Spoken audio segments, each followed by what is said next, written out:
The first wave hit New Cascade like a metallurgic tsunami.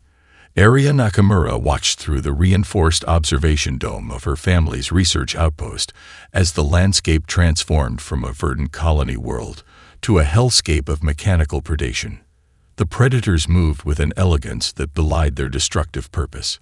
Each unit stood nearly 20 meters tall, their biomechanical exoskeletons shifting like liquid metal, adapting to terrain with impossible fluidity.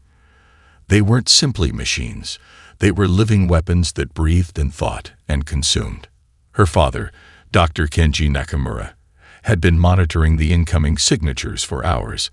His holographic displays danced with impossible geometries, tracking the Krell invasion patterns. "These aren't standard assault protocols," he muttered, fingers flying across quantum interfaces. "They're mapping something beyond territorial conquest." Arya knew her father's reputation. He was the foremost expert in xenological invasion dynamics, a scientist who had spent decades studying theoretical alien warfare. But theory and reality were two different beasts. The first Predator unit that breached the colony's outer defensive perimeter moved with surgical precision.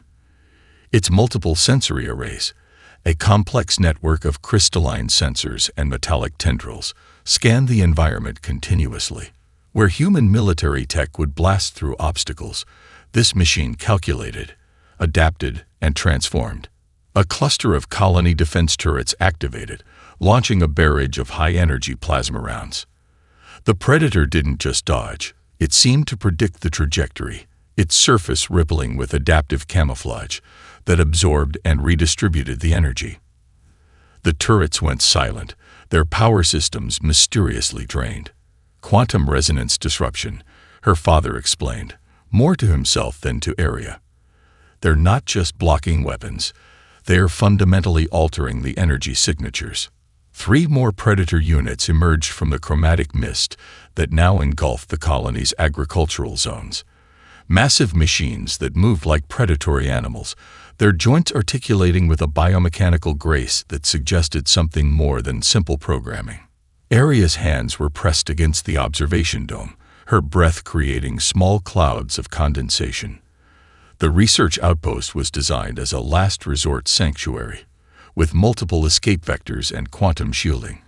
But something in her father's increasingly agitated movements suggested they might not need those escape routes. "They're collecting something," Dr. Nakamura said suddenly, zooming in on a holographic projection. The Predators weren't just destroying. They were methodically scanning structures, extracting data modules, collecting specific technological components. A massive energy spike erupted from the colony's central communication hub. Instead of an explosion, there was a strange implosion. Information and energy being pulled into the Predator units like water through a drain. "Not a typical invasion," her father murmured. "This is extraction. Selective elimination." Arya watched as entire city blocks were systematically dismantled. Not destroyed, dismantled. Structures were being carefully taken apart, technology and data harvested with surgical precision. It was as if the Predators were conducting the most thorough archaeological expedition in human history. Her father's communication console lit up with emergency channels.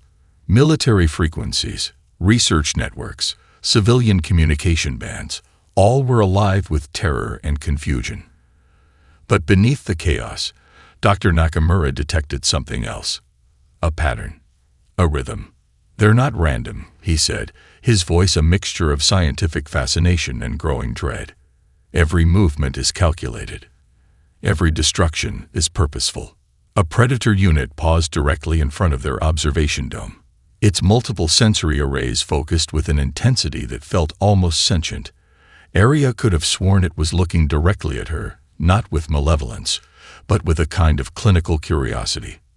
For a breathless moment, the universe seemed to hold its suspension.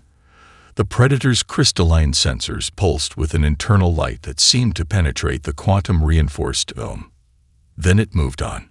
Dr. Nakamura's hands were shaking slightly as he began recording his observations. "This isn't an invasion," he said softly. "This is something else entirely." Arya knew, in that moment, that everything was about to change. The universe had just revealed a complexity far beyond human understanding, and they were standing at the precipice of a transformation no one could predict. The predators weren't just weapons, they were something more. And humanity was about to find out exactly what that meant. The quantum forensics laboratory looked more like a cathedral of impossible technology than a research facility. Massive holographic displays hung suspended in midair, flickering with fractalized data patterns extracted from the captured predator fragments. Dr. Elena Rodriguez stood at the epicenter, her fingers tracing ethereal information streams that danced around her like living light. "It's not code," she muttered to her lead assistant, Dr. Marcus Chen. "It's a language." The predator fragment before them resembled an impossible hybrid, part crystalline network, part organic circuitry. Each time they approached a breakthrough, the sample seemed to shift, reconfigure, as if actively resisting complete understanding. The lab's security was unprecedented. 3 layers of quantum encryption, gravitational dampening fields, and a dedicated quantum AI that monitored every microscopic change. Yet something about the predator fragment felt more alive than any security system. Dr. Rodriguez's previous work had been considered radical. Her doctoral thesis on xenobiological communication had been roundly mocked by the scientific establishment. She proposed that technological systems could develop communication patterns analogous to biological neural networks, a concept most of her colleagues had dismissed as science fiction. Now those dismissed theories were humanity's most critical hope. A sudden alert flashed across the primary display. The predator fragment had just reconfigured its internal matrix, not randomly, but in response to a specific frequency of electromagnetic radiation. Marcus jumped back, but Elena leaned closer. "It's responding," she whispered. "Not like a machine. Like a living system." Military oversight was constant. General Catherine Rice watched from a secured observation room, her cybernetic eye, a replacement from previous combat injuries, scanning every microscopic detail. She'd seen countless weapon systems, fought in multiple interstellar conflicts, but this was different. "Dr. Rodriguez is either humanity's greatest hope," Rice muttered to her aide, "or our most dangerous liability." The fragment began to emit a low-frequency resonance, not a sound, exactly, but a vibration that seemed to penetrate beyond physical matter. The lab's quantum sensors went wild, recording patterns that defied traditional mathematical models. Elena's personal history made her uniquely suited for this research. Her parents had been xenolinguists who disappeared during a research mission to the Proxima Centauri colonies. Their work on communication patterns with potential alien intelligence had been considered fringe science, until now. A message began to take shape, not in any human language, not even in traditional binary or quantum computing formats. It was something else entirely. A communication matrix that seemed to bridge the gap between technological and biological information transfer. "It's telling a story," Elena realized. "Not transmitting data, sharing an experience." Fragmented images began to coalesce in the holographic space, glimpses of a world unlike anything humans had imagined. The predators weren't just weapons. They were a species, created, but not mere tools, evolved, but not truly autonomous. Marcus initiated a containment protocol, but Elena stopped him. "Wait," she commanded. "We're on the edge of something revolutionary." The military's patience was wearing thin. Classified reports suggested multiple colonies had been completely stripped of technological infrastructure. The predators weren't just destroying. They were collecting, analyzing, extracting. General Reyes knew the political pressure was mounting. Earth's Planetary Defense Council wanted results. Weapons, countermeasures. They didn't want a scientific exploration. They wanted a way to kill. But Elena saw something else, a potential for communication, for understanding. Another shift in the fragment. This time, the holographic space erupted with a complex geometric pattern, part mathematical equation, part living diagram. It was a communication method that existed between information and living experience. "They're trying to tell us something," Elena whispered. "Something about their origin, their purpose." A proximity alarm shattered the moment. Someone had attempted to breach the lab's security systems, but the attempt was strange. Not a traditional hack, but a quantum-level information probe that seemed to originate from within the Predator fragment itself. Marcus began emergency containment procedures, but Elena remained transfixed. This was more than a weapon, more than a technology. This was a first contact scenario unlike anything in human history, and they were just beginning to understand. The extraction site was a graveyard of technological nightmares.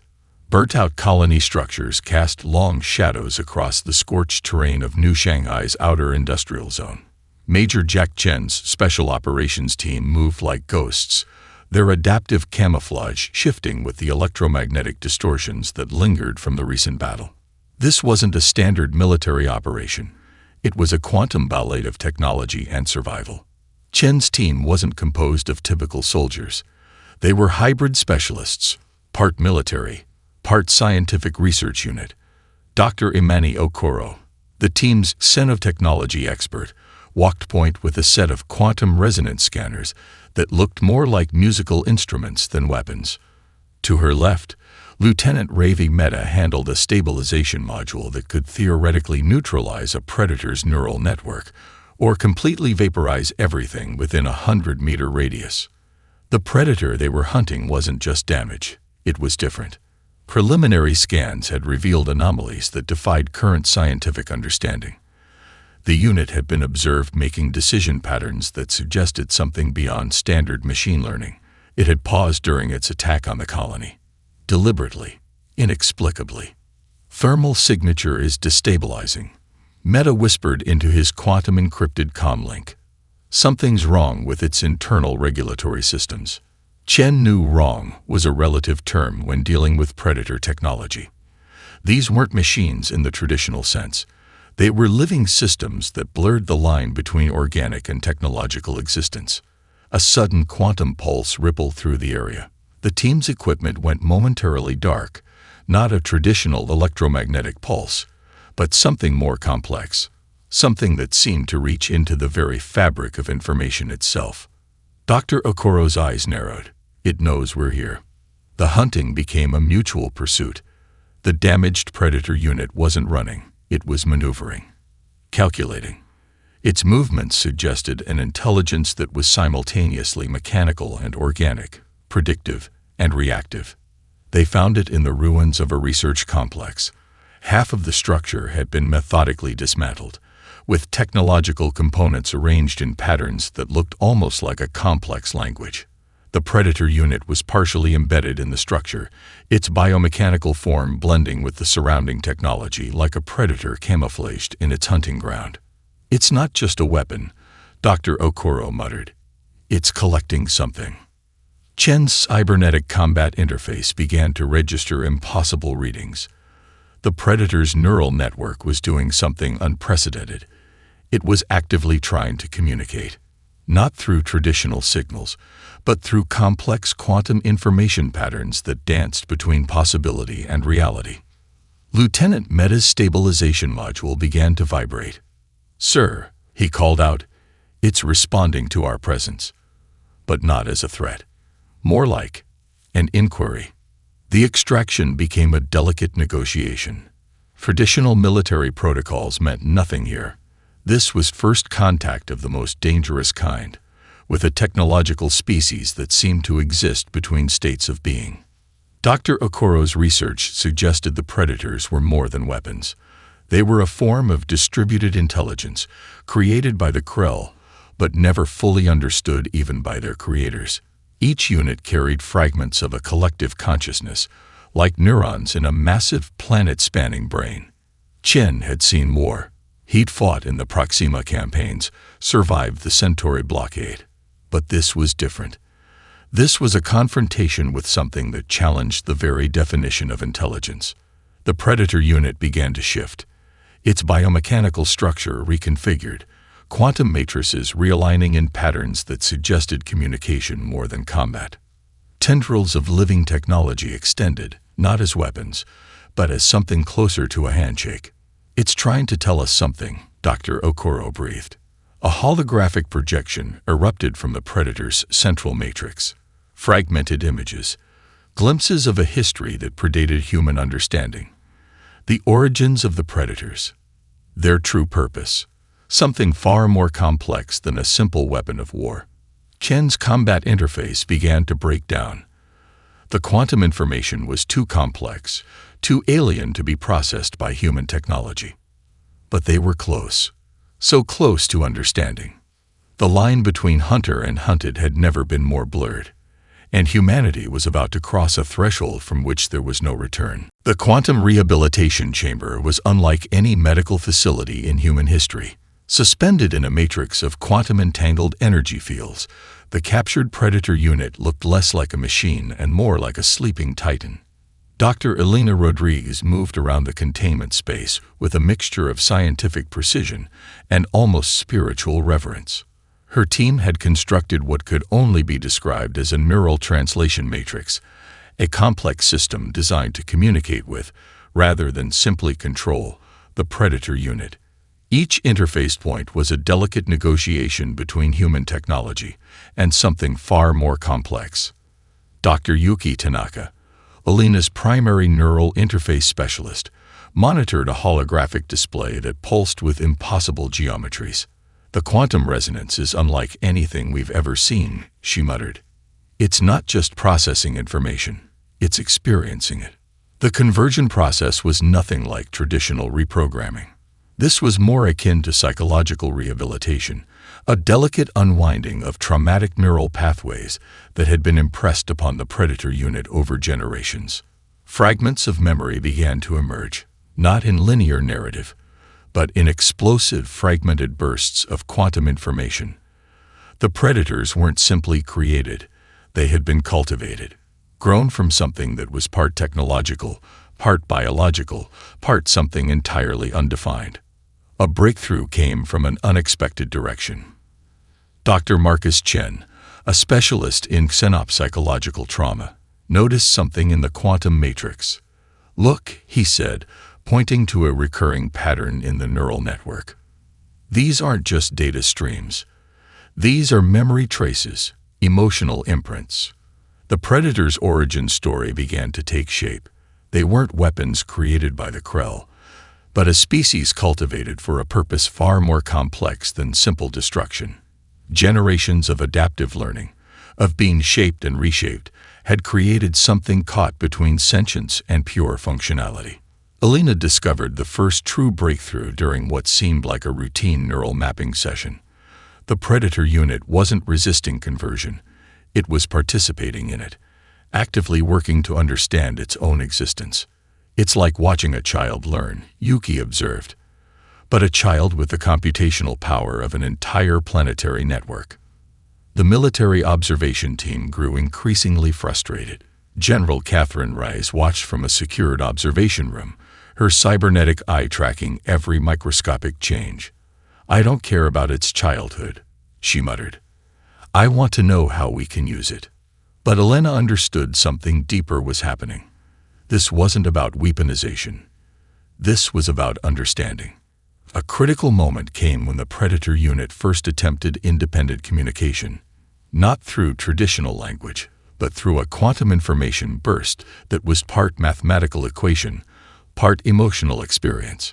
It shared memories of its creation, not as a weapon, but as something intended to protect.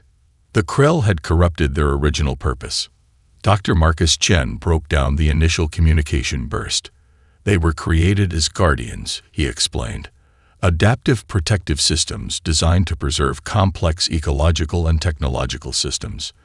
The warfare protocols were a later modification, a perversion of their original design. The rehabilitation process became a form of psychological archaeology, peeling back layers of imposed behavioral matrices, revealing the core consciousness beneath." Yuki discovered something extraordinary. The Predator units possessed a form of collective memory, a distributed consciousness that existed beyond individual units. Each conversion wasn't just about a single unit, but about understanding an entire species' traumatic history. Alina worked with a combination of quantum neural interfaces, empathetic communication protocols, and what could only be described as technological therapy. Each breakthrough was a negotiation, a careful unwinding of imposed behavioral constraints. The military grew restless. Weapons were being transformed into something far more complex, something that challenged every existing understanding of intelligence, of purpose. By the end of the first week, the Predator unit was no longer just a captured technology. It was becoming a participant in its own transformation, asking questions, showing curiosity, demonstrating something frighteningly close to what humans would call emotion. "We're not just converting a weapon," Alina said softly to her team. "We're helping a species rediscover itself."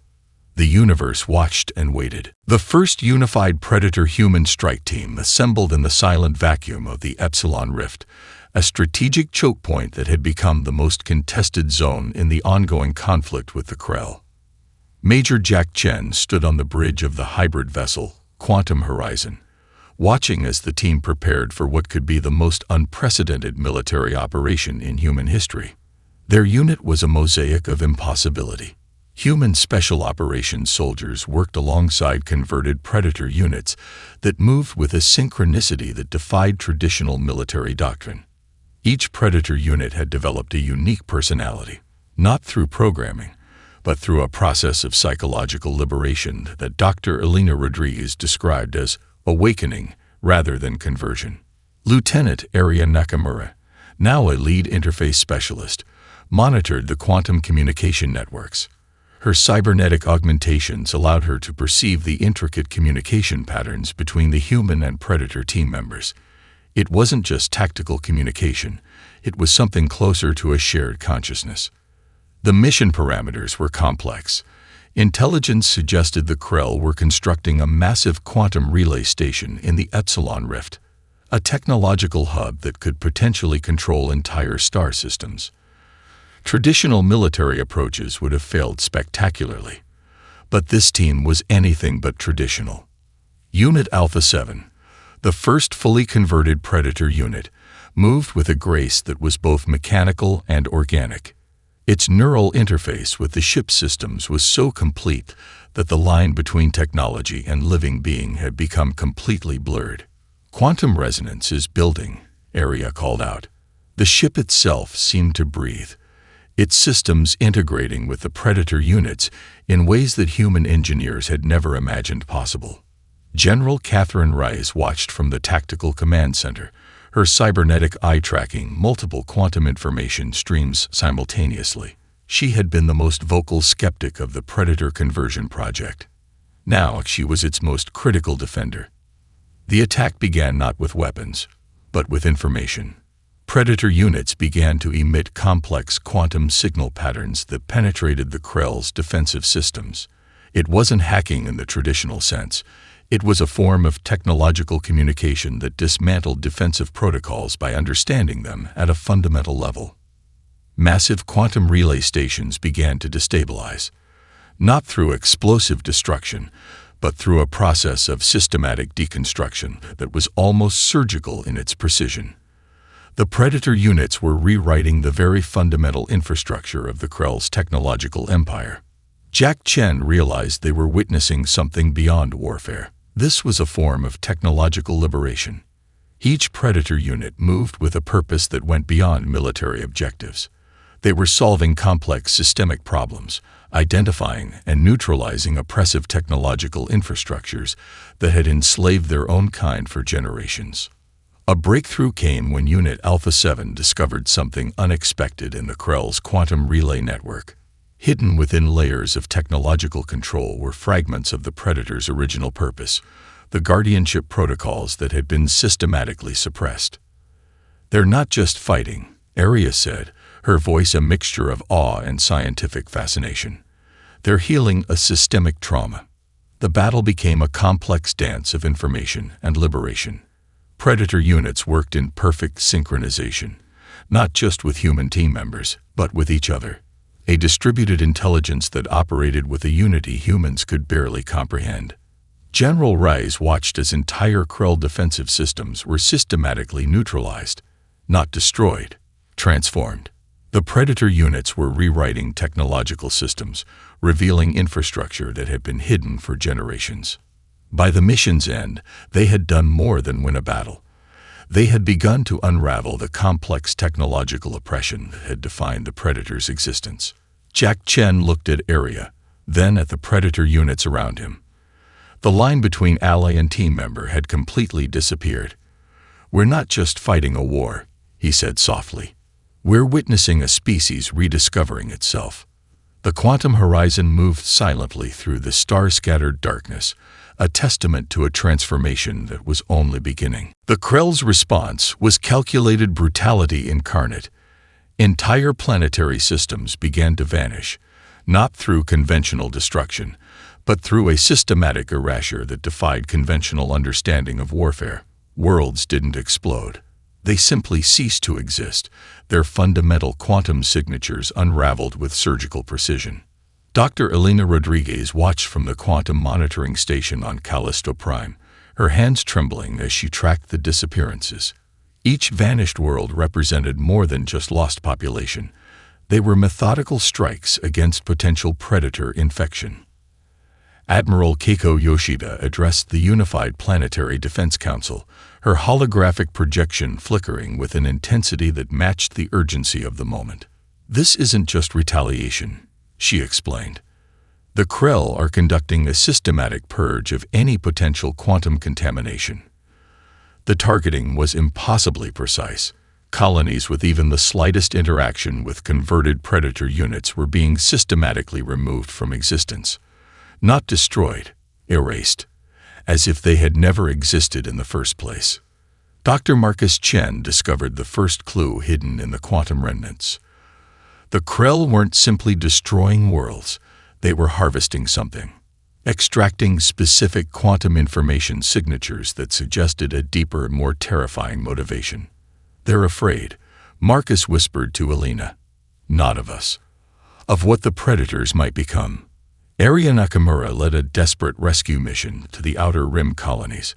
Her team of hybrid human-predator units moved through the quantum unstable regions, racing against a destruction protocol that seemed to move faster than light itself. The rescue wasn't just about saving populations. It was about preserving quantum memories, capturing the fundamental information signatures of entire civilizations before the Krell could completely erase them. Unit Alpha 7, now a fully integrated member of the rescue team, demonstrated capabilities that defied traditional understanding. It could read quantum echoes, trace remnants of civilizations that had been targeted for erasure. Each rescue became a complex archaeological mission of preserving not just life, but the very essence of existence.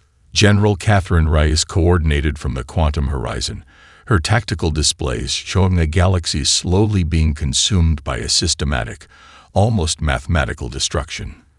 The Krell weren't just fighting. They were conducting a comprehensive information war that targeted the very fabric of reality. A breakthrough came from an unexpected source. The captured Predator units began to form a distributed network of quantum resistance. They weren't just defending. They were actively working to understand and counter the Krell's erasure protocols. Each unit became a living repository of resistance, sharing information across impossible distances. Area discovered something extraordinary during a quantum scan of a recently targeted system. The Krell weren't just destroying worlds. They were harvesting specific quantum information patterns. Something fundamental to the original Predator species creation was hidden in these systematic strikes. "They're collecting something," she reported to Elena. "Something that existed before the Predators became weapons." The rescue missions became increasingly complex. Teams would enter quantum unstable regions, using the converted Predator units' unique abilities to trace and extract quantum memories. Entire populations were saved not through traditional evacuation, but through quantum preservation, their fundamental information signatures transferred to secure quantum archives. Major Jack Chen led a mission to the Sigma Horizon colonies, the most recently targeted region. His team moved through quantum-fractured space, using technologies that barely existed weeks before. Predator units worked in perfect synchronization, their abilities extending beyond traditional combat into something closer to quantum archaeology. The true horror of the Krell's plan began to emerge. They weren't just destroying worlds, they were systematically removing any trace of the Predator's original purpose. Each erasure was a surgical strike against a species' fundamental memory. "We're fighting more than a war," Elena told the Planetary Defense Council. "We're fighting to preserve a species' right to exist." As the galaxy burned around them, a desperate resistance took shape, not through traditional military might, but through a complex network of quantum preservation, information resistance, and a determination to understand the fundamental truth behind the Predator's existence. The universe watched and waited as entire civilizations balanced on the edge of quantum existence. The Carina Nebula Research Station hung like a crystalline spider web against the backdrop of swirling cosmic dust. Dr. Elena Rodriguez stood at the heart of humanity's most ambitious quantum transmission project, her fingers hovering over interfaces that seemed to breathe with potential. "This isn't just a transmission," she explained to the assembled team. "It's a quantum awakening." The neural transmission device was a marvel of impossible engineering. Constructed from salvaged Predator technology and human quantum computing, it represented the culmination of months of research, hope, and desperate innovation. Quantum entanglement modules twisted through holographic projections, creating a network that defied traditional understanding of communication. Major Jack Chen watched from the tactical observation deck, his cybernetic interfaces tracking multiple potential outcomes. The mission had a success probability that fluctuated wildly, sometimes at 2%, sometimes at 98%, with no discernible pattern. Dr. Yuki Tanaka, the project's quantum communication specialist, worked alongside 3 converted Predator units. Each unit had become something more than a weapon, more than a technological marvel. They were collaborators, partners in a mission that would determine the fate of entire species. "Quantum resonance is building," Yuki called out. The station's walls seemed to shimmer, reality itself becoming malleable. The transmission wasn't a simple signal. It was a complex quantum information burst designed to penetrate the fundamental consciousness of every Predator unit across multiple star systems. Each modulation carried layers of information, historical context, emotional liberation, a fundamental reimagining of purpose. Area Nakamura managed the core quantum stabilization protocols. Her interface was a living bridge between human technology and the distributed Predator consciousness. Each adjustment was a delicate negotiation with a species-wide intelligence. General Catherine Rice watched from a secured quantum-shielded chamber. The potential outcomes were terrifying. A complete system failure could mean the instantaneous destruction of every Predator unit.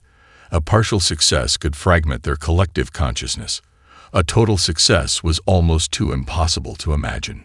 The first wave of transmission hit with a quantum pulse that seemed to make reality itself tremble. Predator units across the galaxy began to change. Not uniformly, each unit responded differently. Some merged into collective intelligences that spanned entire star systems. Others developed individual consciousnesses so unique that they defied previous understanding of sentience. On a mining colony near the Orion Arm, a Predator unit suddenly stopped its work, experiencing what could only be described as an existential awakening.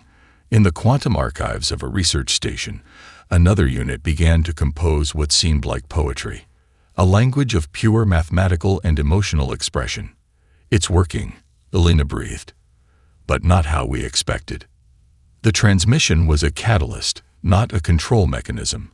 Each Predator unit was finding its own path to understanding, to liberation. Some units chose to continue their protective protocols, becoming guardians of ecological systems. Others began to explore the universe with a curiosity that was deeply, profoundly alive. A few merged with human technological systems, creating hybrid intelligences that challenged every previous concept of consciousness. Jack Chen watched a Predator unit on the research station literally deconstruct and reconstruct itself, not as a weapon, but as an act of pure self-discovery. "They're not just waking up," he said. "They're being born." The quantum networks lit up with a communication matrix that was part language, part emotional experience, part mathematical equation. Entire star systems seemed to pulse with a new kind of intelligence. General Rice's tactical displays went wild. Predator units were reorganizing, communicating, transforming. But not as a unified force, as individual entities making individual choices. "We've done something impossible," Yuki whispered. The transmission reached its peak. Reality itself seemed to hold its breath. And then everything changed. Predator units across the galaxy began to make choices, to become, to exist in ways no one, not humans, not the Krell, not even the Predators themselves, could have anticipated.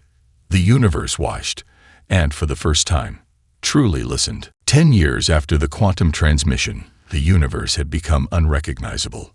The first joint human-predator exploration vessel, christened Rodriguez-Chen, drifted through the crystalline networks of the Andromeda boundary. Captain Aria Nakamura stood on the bridge, watching as her crew, a seamless integration of human and transformed predator units, worked with a synchronicity that would have been impossible a decade earlier. Dr. Elena Rodriguez sat in the vessel's primary research chamber, her hands tracing holographic interfaces that pulsed with living information. She was no longer just a scientist. She was a bridge between species, a translator of existential possibilities. The war was over, but what had emerged was far more complex than peace. Predator units had scattered across the galaxy, each finding its unique purpose. Some had become ecological guardians, restoring damaged planetary systems with a precision that made traditional terraforming look crude. Others had become explorers, their quantum consciousness probing the deepest mysteries of the universe. The Krell, once the oppressive creators and controllers, had been fundamentally transformed. Their own technological systems had been reimagined by the liberated Predator units, turning their vast infrastructure into a network of mutual understanding. Major Jack Chen, now the primary diplomatic liaison between human and Predator collectives, reviewed the latest reports. The transformation wasn't just technological, it was philosophical. Each Predator unit had developed its own sense of purpose, its own understanding of existence. On a research station orbiting a regenerated gas giant, a Predator unit was composing mathematical symphonies that served as both scientific research and pure artistic expression. Another had integrated itself into the planetary defense systems of a recovering human colony, not as a weapon, but as a collaborative guardian. The quantum transmission had been more than a liberation. It had been a rebirth. General Catherine Reyes, now leading the Interspecies Cooperation Initiative, watched as the first truly collaborative missions began to take shape. Human scientific insight combined with Predator adaptive capabilities created technological solutions that would have been unimaginable a decade earlier. "We're not just working together," Aria told Elena during a routine strategy session. "We're creating something entirely new." The Rodriguez-Chen moved through a quantum corridor that defied traditional understanding of space and time. Predator units worked alongside human crew members, their interfaces so deeply integrated that the line between technological and biological had completely dissolved. A breakthrough came unexpectedly. A Predator unit discovered a method of quantum communication that allowed instantaneous understanding across impossible distances. It wasn't translation. It was a fundamental sharing of experience, of consciousness. The universe itself seemed to be learning, expanding, becoming something more. Diplomatic missions became journeys of mutual discovery. The Krell, once conquerors, now participated in a galactic network of shared understanding. Their own technological systems had been reimagined, transformed by the very weapons they had sought to control. Jack Chen reflected on the journey. What had begun as a desperate attempt to survive had become a fundamental reimagining of existence. The Predators were no longer weapons. They were partners, explorers, creators. On the Rodriguez-Chen's observation deck, a Predator unit and a human researcher worked together, their interfaces so deeply connected that their individual thoughts seemed to flow into each other. They were solving a complex quantum engineering problem, but it felt more like a conversation, a dance of mutual understanding. Alina watched the interaction and saw the future. The final report to the Interstellar Cooperation Council was more than a military or scientific document. It was a testament to transformation, to the possibility of understanding that transcended technological limitations. "We did not conquer," the report read. "We listened. We understood. We became." As the Rodriguez Chen moved through the infinite darkness, carrying its hybrid crew of humans and transformed predators, the universe seemed to breathe with possibility. What had once been a story of conflict had become a symphony of mutual discovery, and it was only the beginning.